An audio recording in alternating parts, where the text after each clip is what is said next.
Thanks again. Well, the 50th day is fast closing in on us. And of course, the 50th day, as you probably recognize and realize, is the day of Pentecost. And for the record, let's turn back to Leviticus, the 23rd chapter, which lists all the holy days and explains how we get to the 50th day. Leviticus, the 23rd chapter, today, by the way, is the 42nd day, which is 8 days away from the 50th day, if my math is correct. I did take math, or arithmetic as we called it back in the early days, and but I never cared much for it, so hey, but I do know that it's 8 more days. At any rate, in Leviticus, the 23rd chapter, we'll begin in verse 15. And it says, "And you shall count for yourselves from the day after the Sabbath, from the day that you brought the sheaf of the wave offering."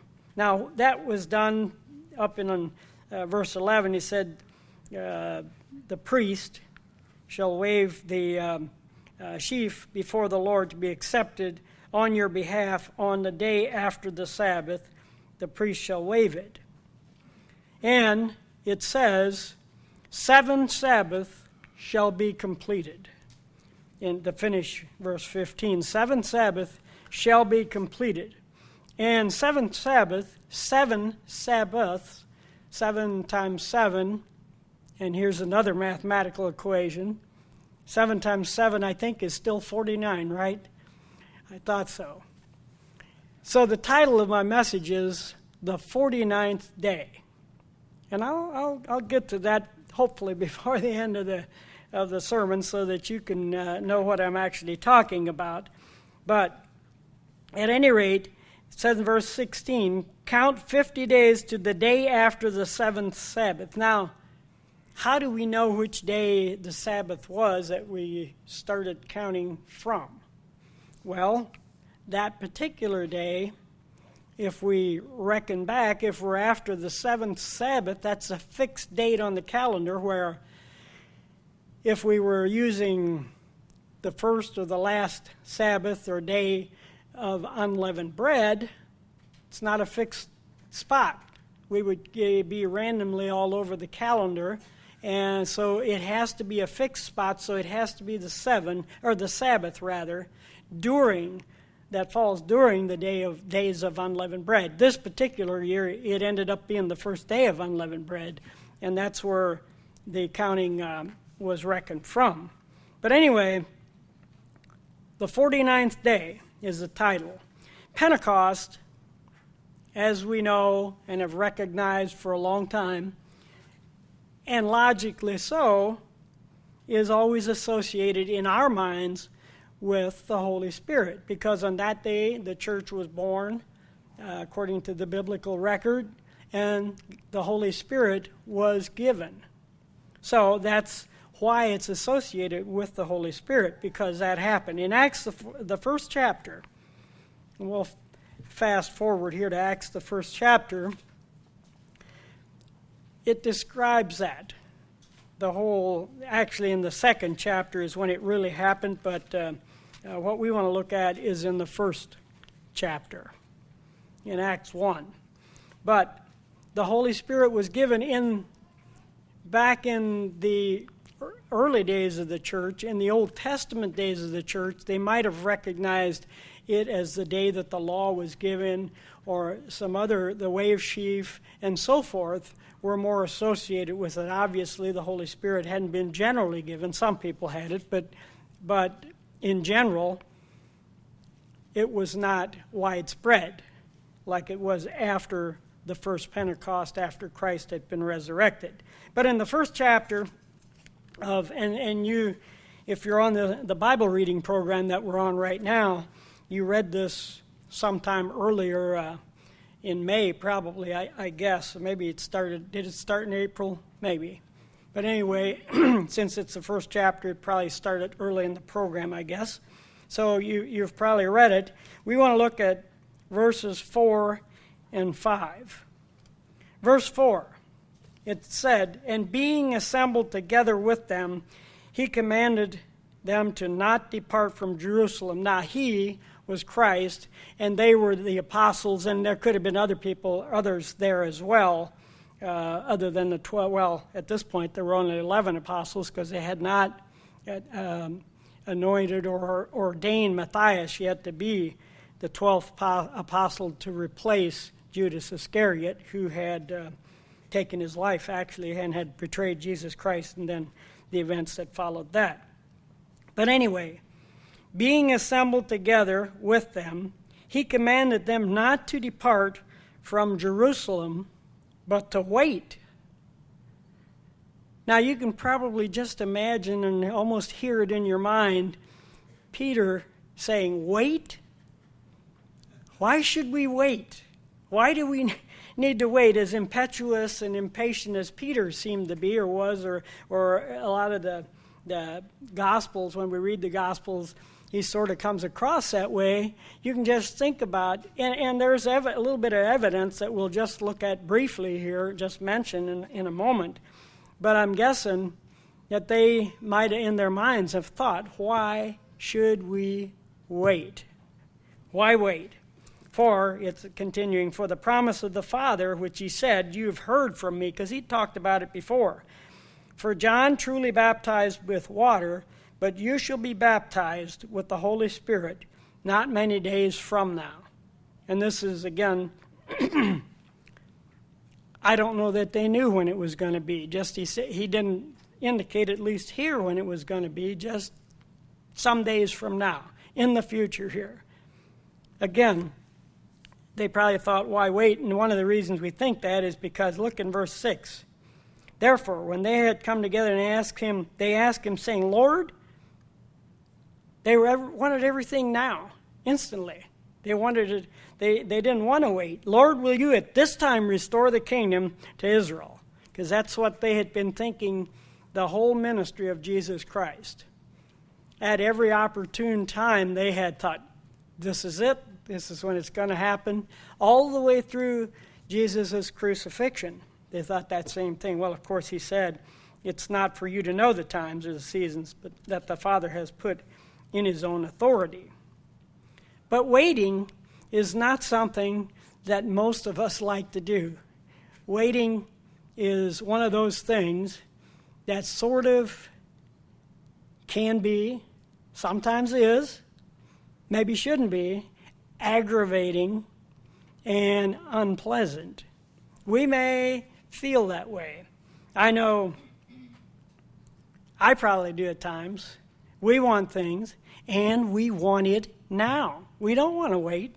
We live in an instant gratification world, an instant response world. When at work, when somebody emails me or however they contact me, or my office contacts me to contact somebody, it is our policy to respond within, at the very least, 24 hours. But if I have not responded back to somebody in an hour, there's a good chance that I will get another email saying, "Oh, did you get my email? Did you hear, can you tell me this, or can you find out that?" Because people are people are conditioned to get things now. We get our news that way. When I was a kid, a young boy growing up, we obviously lived on an Amish farm. We got our news, the Worcester Daily Record, in the mail, which was a day and a half behind when it had been published. But to us, it was still news. But we got it late. Now that would not be acceptable. It would be totally unacceptable. Now, there were some things that were an inconvenience, but because the time we read the weather report, the weather that they were talking about was already passed, because they were looking at the next day. But now we get our mail, or our news rather, online. A lot of people, I don't know who all still waits for the news to come on, the 6 o'clock news or the weather or whatever. I know people do, but I would say a majority of people do not. When I want the weather, I go on my smartphone, click on my weather app, and I get up to the minute weather report. Sort of the same way with the news. I can get it almost instantaneously. Just click on one of several apps I have, and away we go, and I have the news. I can be caught up almost instantly. We have everything instant, from instant potatoes to instant messaging. It's the wide spectrum of everything instant, everything now, everything at our fingertips. And I'm not saying any of that or all of that's bad. Some things probably are, but I'm not suggesting that they are. But it just points out something. We're not used to waiting. We are not used to having a delay in getting things. We have not as much patience as we probably used to have, because we don't have to have as much patience. And waiting and patience are not a function of life. In fact, I'm almost surprised that anybody buys anything off of Amazon, because they have to wait till the next day to get it. And most people want it now, today. But at any rate, there is virtue in patience and waiting. It's one of the 8 virtues of 2 Peter 1. We won't turn there, but it's one of those things that he listed as a virtue. He called it perseverance, and perseverance is actually one of the words. There are 2 Greek words that are translated patience or long-suffering in the Bible, in the Word of God, in the New Testament. And I'm not going to belabor what those 2 words are, but they're mostly translated either patience or long-suffering. And what they mean, they're very synonymous. They're almost alike. They're very closely associated because they have nuances of differences, but mostly fairly well alike, fairly closely alike. And they mean patient endurance. Today, what I want to talk about is waiting on God, or having patient endurance, which again, it's a virtue, and it is something that is waning in this life. Patience or long-suffering is actually a fruit of God's Spirit. Galatians 5:22. We go there so many times that there's a little path worn in our mind getting there, I think. Galatians 5 and verse 22, we probably can know what it says before we get there. It lists many of the works of the flesh first, from verse 19 to 21.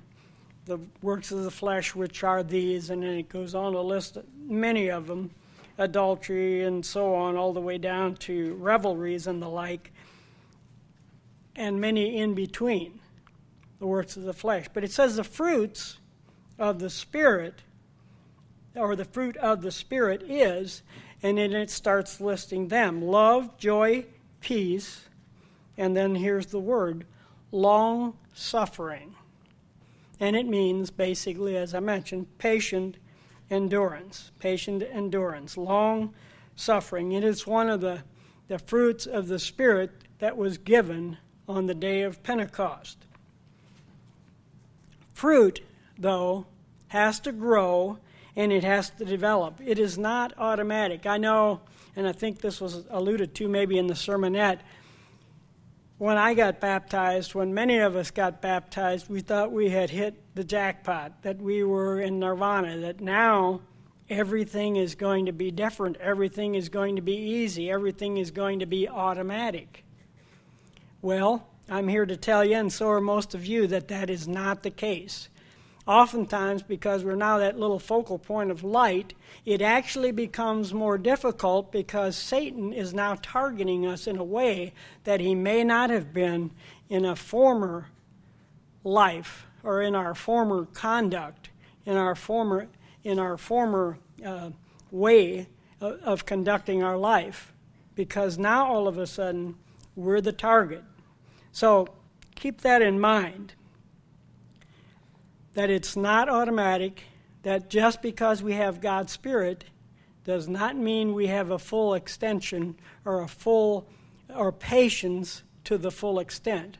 All of those things listed in verse 22 of Galatians 5 have to be developed, and they have to grow, and they have to be continued to be worked on and worked at.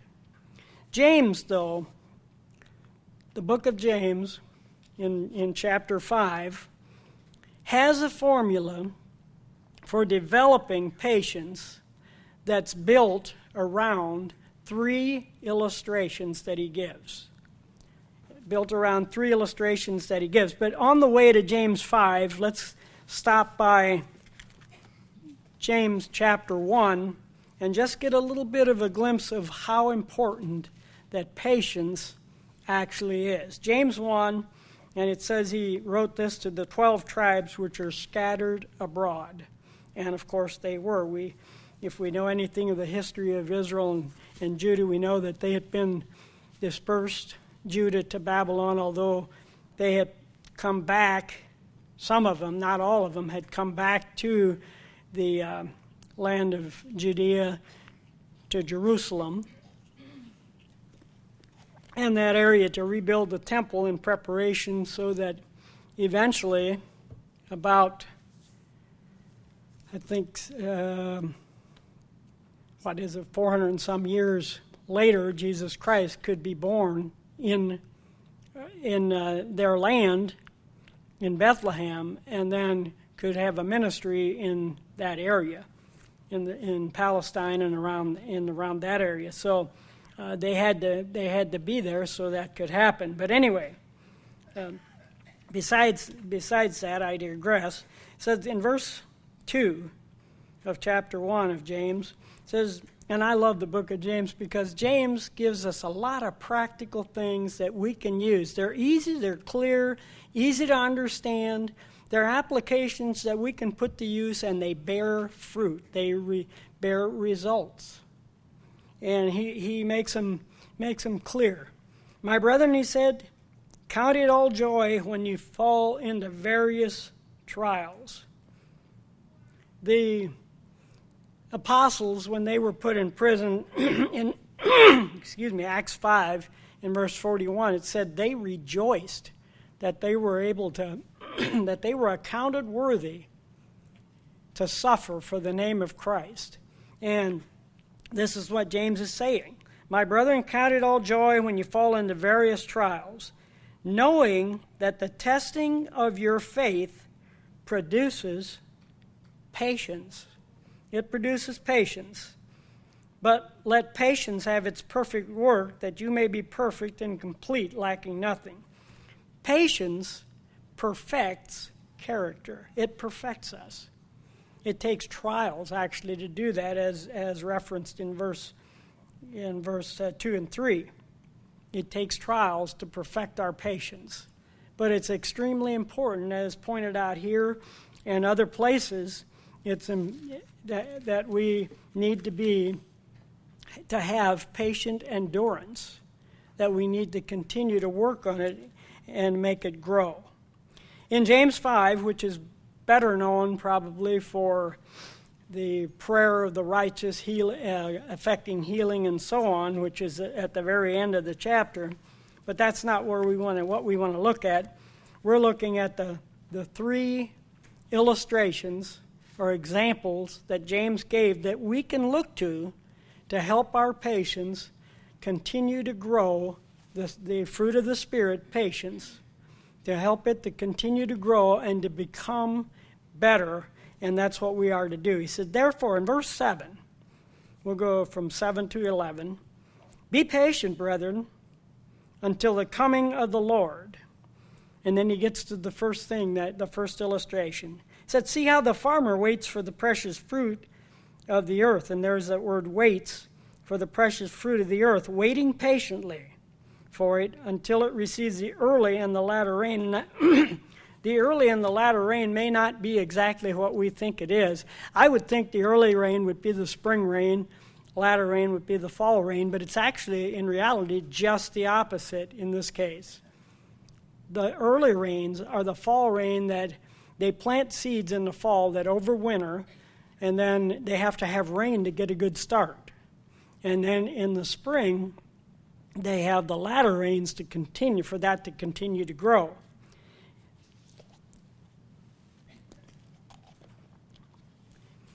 At any rate, continuing on in verse 8, you also be patient. Establish your hearts, for the coming of the Lord is at hand.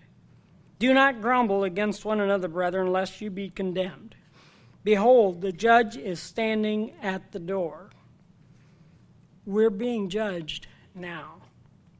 This is our time of judging. My brethren, take the prophets who spoke in the name of the Lord. Here's the second illustration. Take the prophets. Look at the example of the prophets, he's saying, as an example of suffering and patience. Then verse 11 has the last item in it. It says, indeed, we count them blessed who endure. You have heard of the patience, in this case it's translated perseverance, which is that same word. You have heard of the patience of Job. And I'm sure that's almost a common reference in our language today, the patience of Job. Boy, he has the patience of Job and so on, because if somebody is very patient in something and we notice it. You have heard of the patience of Job and seen the end intended by the Lord. There was a reason for what happened to Job, that the Lord is very compassionate and merciful. Those three, the farmers, the prophets, and then Job. We're going to take a look at all three of those in just a little bit of, not a great deal of detail, but in some detail, to see if we can find out anything that would help us to build on and grow this fruit of the Spirit that we have, and to help it to grow and maximize it, this fruit of the Spirit called patience, long-suffering. The first one, we'll take them in order, and the first one, of course, is the farmers. Now, there are many examples in the Bible of farmers. Or of agricultural items. Everything from last week we heard the sermon about the sower and the seed, and from Matthew 13, that's one example. There's the wheat and the tares, which is also in that same chapter in Matthew 13. Now the sower and the seed are both listed in Matthew, Mark, and Luke. I don't think it's in John, but it's in Matthew, Mark, and Luke, because John had a little different approach to his to what he put down, what he wrote for us to know. But there's, as I mentioned, the wheat and the tares, and in John also referenced the agricultural things. He said the harvest in chapter 4, where he's talking about with the Samaritan woman at the well. He mentions then to his disciples when they came back and joined him that, look, he said, the fields are already white for harvest. And references to agricultural things are one of the most common things that we will read in the New Testament, in the Gospels, because people of that day, and we still can know what that means, because we look outside, there are trees growing. Well, he talked about fig trees. And we see plants. And even in the Old Testament, remember the plant that came up and shaded Jonah, that he was angry about when God created a worm and it took it away? Well, those are all agricultural references and analogies. Farmers, I don't know, how many farmers do we have, or have people who have ever worked on a farm or been on a farm? How many do we have in here? We have, I don't know why they're all sitting on the right side, or actually on my right side, on the left side. I don't see any on the left, my left. But anyway, they also know pretty much what we're talking, or what we'll be talking about. But farmers have a hard job to do. And it takes a lot of patience. Right now, we have a decent-sized garden, and right now I'm having to fight a lot of patience. I'm trying to build patience, and I'm given something to work with, because my garden, we planted it came up pretty nicely, but then the rains came, and now it's practically underwater. I don't know if it's going to survive, or if I'm going to have to replant, or if I'm going to have to do without those homegrown vegetables this summer. We'll see. But it does take a lot of patience to be a farmer. The first thing you have to do is you have to prepare the soil. And last week we talked about, or the message was talking about the good soil. And it talked a little bit about the preparation of that good soil, what it takes to prepare the soil. Well, you can't just throw some seed out and hope it grows. There are things, if you want a crop, or a decent crop, or a good crop, you have to do the things that it takes to prepare your soil to be a good crop. They say, or an old farming saying is, healthy soil, healthy people. And that's probably true. The healthier the soil in an area is, the more, the healthier the people in that area are. In our area, we're very, very blessed in northern Ohio, and in fact in most of Ohio, because this area, you can see it almost by driving through. The people look fairly wealthy or successful, and it's because the soil in this area has always been so good. When the first settlers came here, there was about 3 or 2.5 to 3 feet of topsoil in this area. And it's not that anymore. I think we're probably lucky to have 7 or maybe 6 on an average of topsoil left, through erosion, for a lot of different reasons, plants not replenishing the nutrients in the soil and so on. As we've harvested things and taken out, we've done a lot more mining of things out of the soil than we have replacing it or having an eco-friendly and a soil that is, or in farming, that is friendly to the soil in our area. But this area was blessed with some really good resources. People in general, I'll just make a little commentary about this area. People sometimes want to get away from this area. Are you listening, Julie? She's my daughter. She wanted, because it's cold. There are more enticing areas, and I can't really blame her. But at any rate, people want to get away because they think of all those things. But we have some of the best weather year-round. We have 4 seasons. We don't have earthquakes to speak of. Once in a while, a little tremor. We don't have a lot up in northeastern Ohio, especially a lot of tornadoes. We did have a little bit of one last week.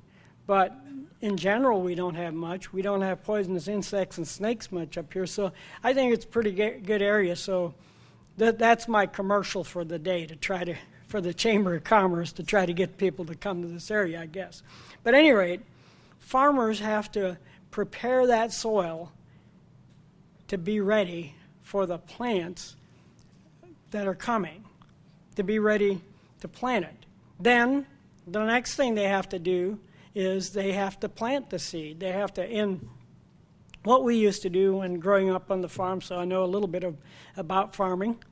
What we used to do, we'd have corn, we'd have hay, then corn, then oats, then wheat, then it reverted back to hay. We had a 4-year rotation, kept the bugs down, kept the diseases out of our plants, and kept the fertility in it, because certain things thrive on what other plants, for example, corn needs nitrogen, so wheat and hay provide nitrogen, so that's good for corn. So that obviously it follows that way. But anyway, you have to plant your soil that you've prepared with good seed. The sower sowed good seed in Matthew 13. If he hadn't, it wouldn't have had a chance. But you have to have good seed, then you have to cultivate it. And I know there's people that have done cultivating with hoes in this room, I'm sure. And it's not easy work. But you know what all of this takes?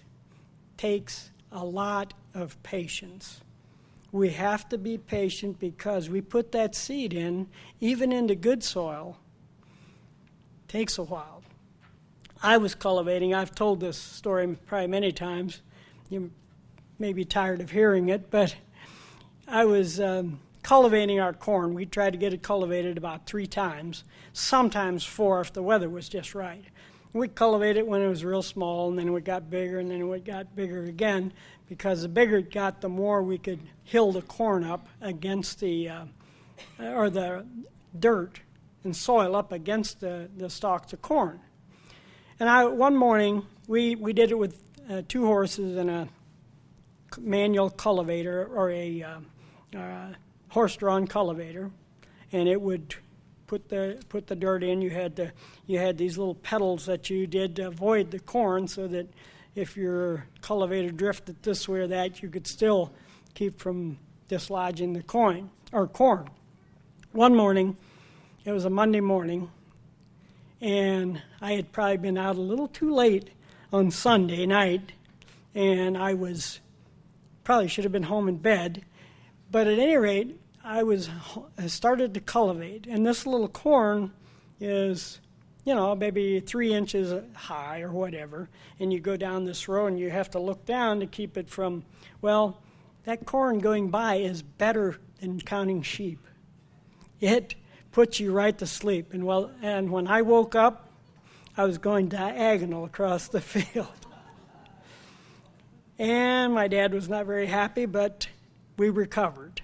But anyway, those are some of the things that can happen, along with natural disasters such as the rain that's coming now, or there can be hail, which can damage a crop. There can be all kinds of storms. There can be drought, not enough water, and so on. Finally, as you're working on the farm, finally you get to the harvest, and you hope that your crop produces, as was mentioned in one parable. I forget which one it was, but some 30, some 50, and some 100 or whatever. You hope your crop is the maximum crop for that year. And if you've done everything right, the weather has cooperated, it can be. But it takes a long time and a lot of work. You might start out in April, if the weather's good, getting in your field, and not harvest a crop till November. That's not long in, as compared to a millennium or anything, but it's long in terms of a life, a whole 6 months perhaps. So it takes patience. And when we think about that, if we have projects, let's say we're trying to do Bible study and learn more about the Bible, it takes time. It doesn't happen overnight. It takes a while for us to actually accomplish things and get those things in our mind. But they're goals that we can reach on a short term or an intermediate term. That's what this one is. An illustration of a short or intermediate term development of patience. The next one is a more long-term illustration, and that's the patience of the prophets. When we think about the prophets, and we probably rarely think of them in this way as patience, but that's what James said, it's a great illustration of long-term patience, developing long-term patience. When we look at the prophets and when we glean from them some of the things that James said we can learn from them, and patience, long-suffering is one of them. I'll give you some examples. Isaiah, who was a prophet to Judah, prophesied for between 30 and 40 years. He was basically clothed in probably sort of the uniform of prophets, sackcloth. And it's not called sackcloth necessarily, but it's called a coarse or goat's hair, mostly coarse goat's hair, which a lot of the prophets wore. Elijah, for example, was described that way. John the Baptist was described that way. He wore camel skin or camel hair and so forth. And their indications are that a lot of the prophets wore that type of clothing. It sort of reminds me of burlap. When you look at it a little bit, it's coarse and it probably is itchy. And I would guess it'd be hot in the summer and maybe cold in the winter and so forth. But it's sort of a coarse hair garment that they wore. Isaiah wore it. It says in verse 20 and verse 2 is where we see that. Jeremiah. And Jeremiah was called the weeping prophet, and he was a prophet to the nations. He was a Levite. Apparently not all of the prophets were Levites, but some of them probably were. But anyway, Jeremiah was forbidden to marry, and he prophesied for 40 to 50 years. Now, how would you like to stand here and tell somebody how wrong they are and how bad they are for 40 years? They didn't take kindly to it. None of them did. They did a lot of things to Jeremiah. They put him in prison. They put him in a slime pit, or a pit full of muck of some kind that he was probably up to his waist or beyond, maybe to his chest, stuck in this, and he could hardly move, let alone lie down. I don't know how he would do that. And he was in stocks. They put him in stocks. Now, I was in stocks one time, and that was only to take a picture. We went to the feast one time in the Williamsburg, Virginia area, and we went to Colonial Williamsburg, and on the square, or on the town center, what do they call them, the commons, town commons, in the middle of Williamsburg, they had a stock there where people, I think the thing just lifted up and down. But when they put him in stock, he couldn't move. He couldn't get out. He couldn't do anything.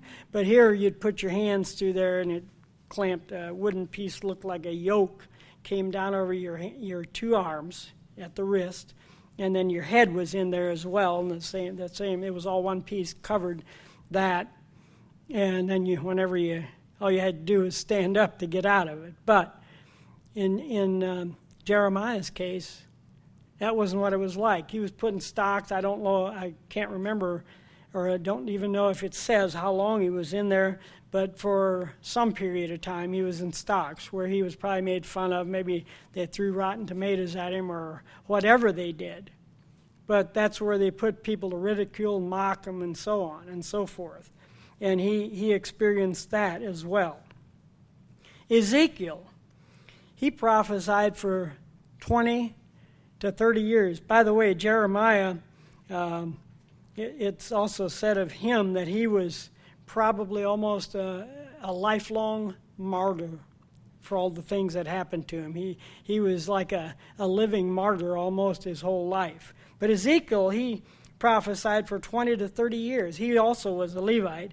But he did his prophecies from, of all things, captivity in Babylon.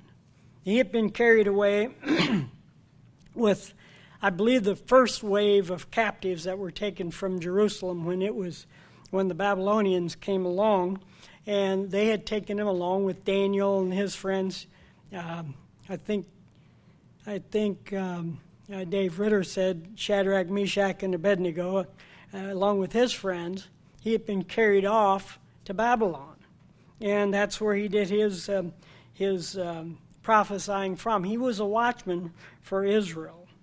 He had to lay on his left side for 390 days on his left side. Now, I don't suppose that he was lying on his left side day and night. I would guess it was only nights, but for a long period of time. And then, as if that wasn't enough, the next he had to lie on his right side for 40 days. I think that was to straighten out his back from laying on his left side, maybe. But no, it was also to show something to the nations. He was a watchman for Israel. And these two occurrences were to show the nations of Judah and Israel, the northern house of Israel, to show them things. That was his life, 20 to 30 years of it. Then Daniel, which is where we're going to go next, we're going to go to the book of Daniel. Daniel spent almost his entire life in captivity. He, as a youth, a lot of people feel he was probably maybe 16 years old or so when he was carried off captive. He was Jewish. He was of royal blood to the family of Hezekiah and his offspring. He was part of that lineage, and he came there at an early age, and he never got to go back to Judea. Never got back to Jerusalem where he came from. He had to spend his whole life in captivity. Now he had, obviously, as we know, he worked his way up. He was one of those people, a friend of God, who stood for what he believed in. If he believed something, he did it, no matter the consequences. And I think there's a big lesson there, as well as from his friend Shadrach, Meshach, and Abednego, for us today, to stand up for what we believe. Daniel, God helped him, and of course Daniel succeeded, even in turmoil. But when he came, he said, "I'm not eating the food."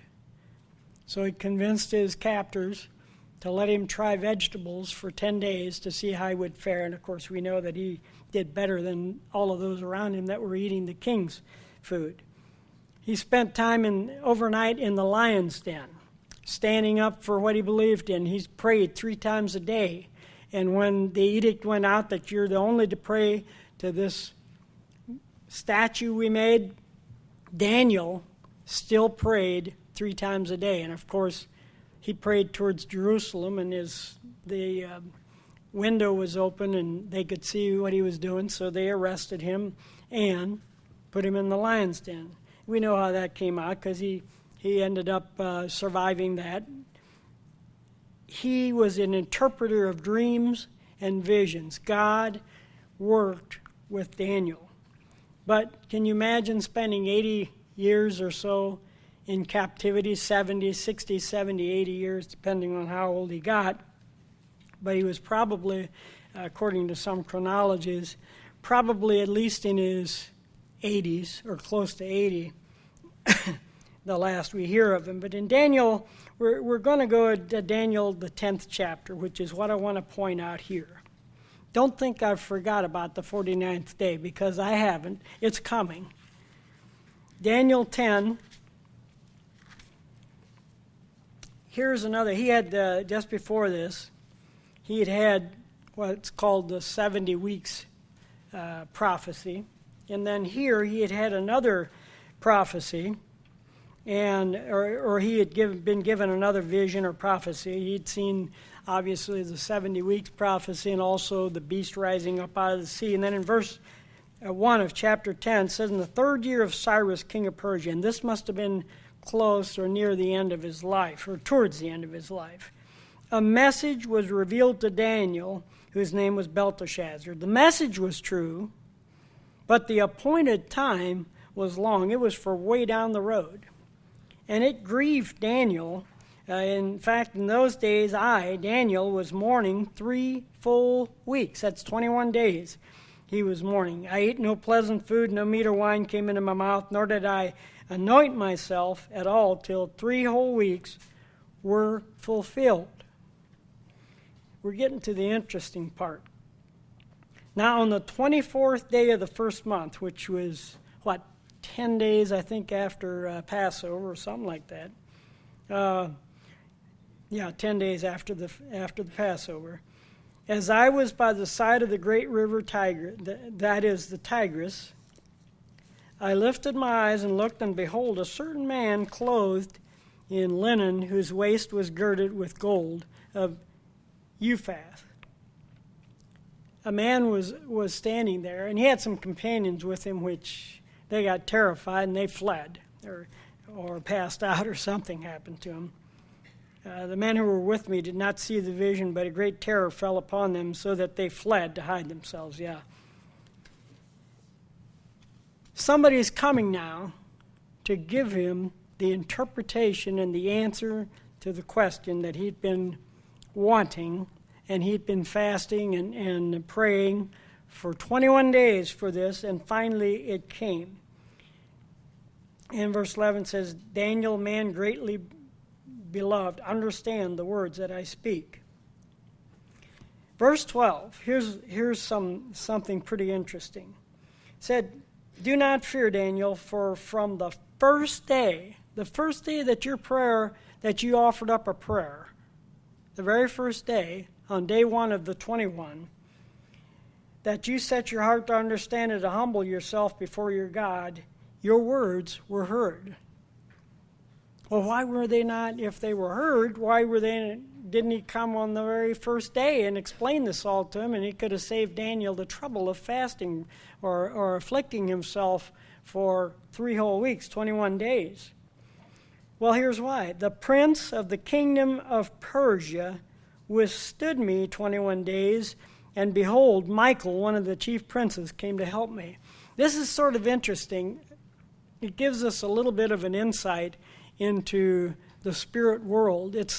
There may be a lot more turmoil going on than what we realize behind the scenes, because he said, the prince of the kingdom of Persia withstood me. This was not a good spirit. This was an evil spirit of some kind that withstood him. Daniel had the patience to continue to seek an answer till he got one. We probably should take a cue from that and probably do the same thing. We could probably learn something from it by not giving up, but to have the patience to wait on God and God's time. Even though God had heard and sent the angel, the messenger, right away, Daniel didn't get the answer until 21 days 21 days later. I have seen there are some other little references here and there to the activity that goes on around us that we have no idea is happening and going on. In 2 Kings 6, Elisha, the prophet, we won't turn there, but Elisha the prophet, he had gone to a city called Dothan, and it was in Israel. Syria was fighting against Israel at that time, and they said, why can we not get, to the king of Israel? Why can't we do anything? And one of his servants said, well, Elisha, the prophet, he says, he knows what you say in your bedroom. Now, we could have surveillance techniques like that today, but they couldn't in those days. But that's what they told him. He knows what you whisper in your bedroom. He said, well, the king of Syria said, well, go get him. Go fetch him for me. Grab him and go. Where's he at? And he's in this town of Dothan. So the next morning, Elisha woke up, and Elisha's servant, they were surrounded with armies. The army of Syria was around them. And his servant was really alarmed. What are we going to do? So Elisha prayed, and he asked God, he said, open the eyes of my servant and let him see what's really going on around here. And when he opened his eyes, the whole mountain around him was filled with fires of chariots. They were there all the time, but he couldn't see them. We can't see what's going on. And sometimes maybe the answers that we're looking for, maybe there are reasons why we're not receiving the answer that are beyond our comprehension, like this, like the 21 days here of Daniel, or like the chariots of fire of Elisha. Maybe there are things going on around us that, if we knew, would be a lot more encouraging than they are because we can't see them. Maybe there are. It's just a little illustration of what is happening or going on that we don't really have insight into at this point. But we want to find the conclusion of this matter with Daniel. Daniel 4 says, you, Daniel, chapter 12 in verse 4. My apologies. Daniel 12, verse 4, just another page or two over. It says, you, Daniel, shut up the words. He gave him all the information about the message. But he said, shut up the words and seal the book until the time of the end. Many shall run to and fro, and knowledge shall increase. Then in verse 13, which is the last chapter, or the last verse in the book of Daniel, the last verse in this chapter and in the book, says it to Daniel, but you, Daniel, you go your way till the end, for you shall rest and will arise to your inheritance at the end of days. Now, this is another, if we ever have a discussion with someone who thinks that people are going to heaven immediately, this is another one that we can pull out of our arsenal of information to use to show that people do not go to heaven, because Daniel certainly would be one of God's saints. But anyway, he told him, no, you go your way. You're not going to see what happens. This is not going to happen. It's for a long time off. You're not going to see anything. You know partly about it a little bit, but he probably didn't have a complete comprehension of it even then, because it probably will not be opened up until the time of the end. Some of this information won't. This is the second illustration. It's the long-term example. All of these folks, all of these, Isaiah, Jeremiah, Ezekiel, Daniel, and most of the other, Zechariah and Zephaniah and all the other Haggai, all of those folks did not really get to see. Most of them spent probably the greater portion of their life as a prophet in giving prophecy, and in most cases giving bad news to their own country or to whoever they were addressing. But they hung in there, and most of them, rarely any of them, actually saw the outcome of what they were talking about. But they had the patience, the long suffering to continue on. And when we get discouraged, when we think about, well, is this ever going to work out? Is anything ever going to happen? Think back to some of those prophets and to their ministry and to their life and what they experienced and what they suffered. Read the book of, read Hebrews 11, the faith chapter. There's much more listed in there about specific things that happened to people. They were sawn asunder. They were put in prison. There were all kinds of evil and terrible things happened to them, but they had the faith and they had the courage and they had the determination to go on and to complete the job till the end. It can give us encouragement when we look at it that way. And then the last illustration, the patience of Job. And most of us know a good portion or a good part of the story of Job. We'll turn to the book of Job, the first chapter. Most of us know what's going on in Job, or going on with Job's life.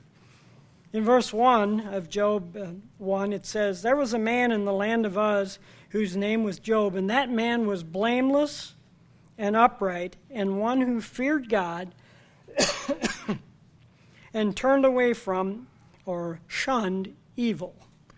Now you would think a person like this, how is there anything evil or bad ever going to happen to them? You would think God would protect that person from any kind of harm or evil. You would think God would put a wall around him and keep him safe. But that's not what happened. In verse 6, it says in verse 6, there was a day when the sons of God, and here's a little bit more about the spirit world, when the sons of God came to present themselves before the Lord, and the adversary, or as it says here, Satan, also came among them. And the Lord asked Satan, from where do you come? Satan answered, It says, from going to and fro on the earth and from walking back and forth on it. Then the Lord said to Satan, have you considered my servant Job? Have you looked at him? Have you examined Job, my servant? That there is none like him on the earth, a blameless and an upright man, one who fears God and who turns away or shuns evil. Well, Satan, as he had to Christ, as he had to Eve, had an answer for him. Satan answered the Lord and said, does Job fear God for nothing? Have you not made a hedge around him, around his household, and around all that he has on every side? You have blessed the work of his hands and his possessions. Yeah, you would think that a person like that would be safe, that a person like that would not have any real problems, that a person that lives right, a person that does right, a person who fears God and walks away from and turns his back on evil, shuns evil, you'd think that person would be protected of all people. But the Lord said, well, Satan said in verse 11, stretch out your hand and touch all that he has, and he will surely curse you to your face. The Lord said to Satan, behold, all that he has is in your power, only do not harm his person. And of course we know what happened. Verse 14 through 19 says what he lost. He lost his oxen, verse 14. And then he lost all of his sheep and all of his camels. And then, on top of that, he lost his sons and his daughters. In verse 18, while he was still speaking, another messenger, and said, your sons and daughters were eating and drinking wine in their oldest brother's house. Suddenly a great wind came from across the wilderness and struck the four corners of the house, and it fell on the young people, and they are dead. And I alone have escaped to tell you. Now, yes, you might think that Job would have cursed God and died. You might think he would have said, well, I give up. I did everything I could. I tried to live right. I tried to obey God. I tried to stay away from evil, and I feared the Lord. All these things, I was blameless. And look what happens to me. But that's not what Job did. Verse 20, and I hope that if such a catastrophe would ever happen to me, that I could have the attitude that Job had here. Job arose, tore his robe, and shaved his head, and he fell to the ground, and he worshipped. And he said, naked I came from my mother's womb, and naked shall I return there. The Lord gave, and the Lord has taken away. Blessed be the name of the Lord. In all this, Job did not sin, nor charge God with wrong. I've sort of felt that that's one of the great verses in the Bible, the attitude that Job had in the face of all the adversity that he faced. Blessed be the name of the Lord. I came naked, I came from my mother's womb, and that's the way I'll return. God gave and God has taken away. That's fine. Well, you would think that that would be enough, but it wasn't. Chapter 2 relates another part of the story where Satan, same thing. He came back to God, and he said, God asked him, have you considered my servant Job? There is none like him on the earth. Satan answered and said, yeah, skin for skin. He doesn't have any skin in the game, but now he will. Skin for skin, yes, all that a man has, he will give for his life. Stretch out your hand now and touch his bone and his flesh, and he will surely curse you to your face. Say, well, God told him you can do it, but spare his life. So Satan went and struck from the presence of the Lord and struck Job with boils from his head to his toes. covered completely all over with painful boils, so that he had to take a potsherd and scrape himself while he sat in the midst of ashes. You would think maybe his wife would encourage him. You would think. She's about the only thing he has left. But his wife said, "Do you still hold fast to your integrity? Curse God and die."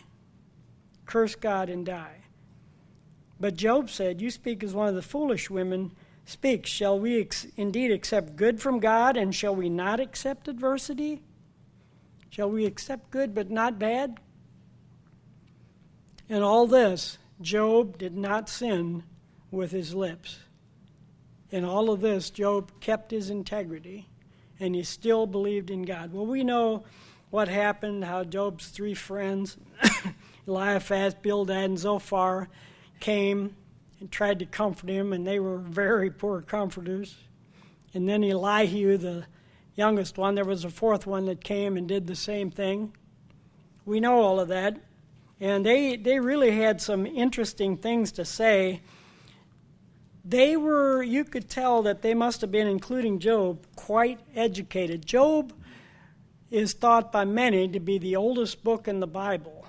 And as such, we think of them as pretty primitive, but if you read the book of Job, they knew a lot of things, some things that we've only maybe discovered or figured out in the last 100 years or so. They knew a lot of things about the earth, about the natural order of things, and about the universe, the sky, and so forth. If you read it, you'll find that Job, and his friends knew quite a bit of things. But we'll turn back to chapter 38, to conclude this part with Job. 38, and we'll just mention here that the Lord answered Job. Finally, this was all over. And the Lord answered Job, and he said, "Where were you? Where were you when I laid the foundations of the earth?" In verse 4. Where were you? And he goes on to ask Job a lot of questions, and he said, "Tell me if you have understanding." And he asked Job, he said, "I will question you, and you will answer me. When I'm done, you can answer me." Well, Job did have an answer in verse 42, and it was a humble answer, because Job was a little bit on the self-righteous side. And if I had the character and integrity of Job, maybe I would be too. I have nothing to be self-righteous about, but maybe if I were that good, maybe I would be. Job answered him in chapter 42 and in verse 5. He said, "I have heard of you now by the hearing of the ear." I've heard of you, which we hear a lot of things. "But now my eyes see you." Remember, Christ said quoted in some Old Testament scriptures, "Seeing thou shalt see, but not perceive." Well, he perceived now. He saw. He said, "Now my eye sees." I understand it now. I understand a lot better than I did through the adversity he experienced. The testing he went through. His patience showed. He made it all the way through the end without cursing God, without giving in, and without sinning with his lips, as it said. And at the very end, then it said in verse 10, it said, God restored Job's losses when he prayed for his friends. He restored all that he had. Said actually he had more than what he started with. This third illustration is the patient endurance through suffering. Sometimes that's the hardest thing to do, to have patience when we're suffering, when we're sick, when we're otherwise having extreme problems, whether it be with jobs, families, or whatever. Those are some of the hardest times to have our patience. But when we think about all that happened to Job, most of our problems and issues tend to diminish because Job lost everything. And on top of that, he was suffering with extreme pain from the boils he had. But he had patience. The patience and perseverance of Job. Waiting on God, as we read in James, having patience is not an easy thing to do. It's not that easy. We have to work at it. We have to develop patience. Farmers have patience to see it through. They have to have, or they won't get a crop. But it takes effort to bear that fruit that they're going after. Prophets have to have patience for the long haul because they may never see the fruits of their efforts, or it may never come to fruition what they're preaching about, what they're prophesying. Job, we learn about the patience that Job had by looking at his life and what he did, how he responded. We can take little things away from that and learn to have patience like Job did, even in the midst of extreme suffering and deprivation. And oh yes, the 49th day. Let's turn back to Acts, the first chapter. Acts, the first chapter. And we'll play a little game of what if. Again, verse 4. Being assembled together with them, he commanded them to depart from Jerusalem, but to wait. What if the disciples had given up on the 49th day, and the 50th day had never really materialized for them? What if they had done that? Where would they have been? They could have said, nothing to see here.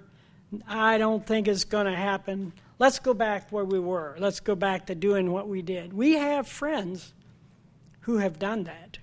We have people we know who have done that, have given it up, and I don't know what they're doing. I hope someday they'll be back with us. There are lots of people who have done that, who have given up before the end, have given up prematurely. Where would they have been? Where would we be if they had done that? Who knows how that would have affected things if they had decided on the 49th day, we're quitting. We just can't do it anymore. It's not going to happen. And we don't want to wait on God. Where would God's plan be if that had happened? If they had said, that's it, we're going back on the 49th day. But what if? What if we give up on the 49th day, on our 49th day? What'll happen then? Where will we be then? And where will God, our part in God's plan be? Because God is counting on us to have the staying power, the long suffering, the patient endurance to make it through to the end. We didn't read it, but Daniel 12:30 or 11:35, I think it is. It talked about some people that had to go through a lot of things just to purify them. Some of them with understanding, it said, would have to suffer to purify them. But God is counting on us, and He has a part. He's making a part in His kingdom for us, His people today. And if we give up on that before we get there, what's going to happen to that particular ministry that He was preparing for us? We'll close with Matthew 24. Matthew 24.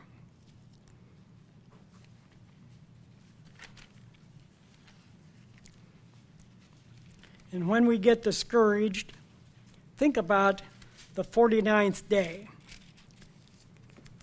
Matthew 24, it says in verse 9, Same thing that it said in Daniel 11:35. Says, verse 9, "Then they will deliver you up to tribulation and kill you, and you will be hated by all nations for my name's sake. Many of you, then many will be offended and will betray one another and will hate one another." Boy, we see a lot of hatred in the world today. People hating each other and killing each other and across the whole world. Verse 11, "Then many false prophets will rise up and deceive many. Because lawlessness will abound, the love of many will grow cold." We have seen a lot of that. We have seen the love of many growing cold. Here is the point, though. He who endures to the end shall be saved. Think of the 49th day and make it on past the 49th day.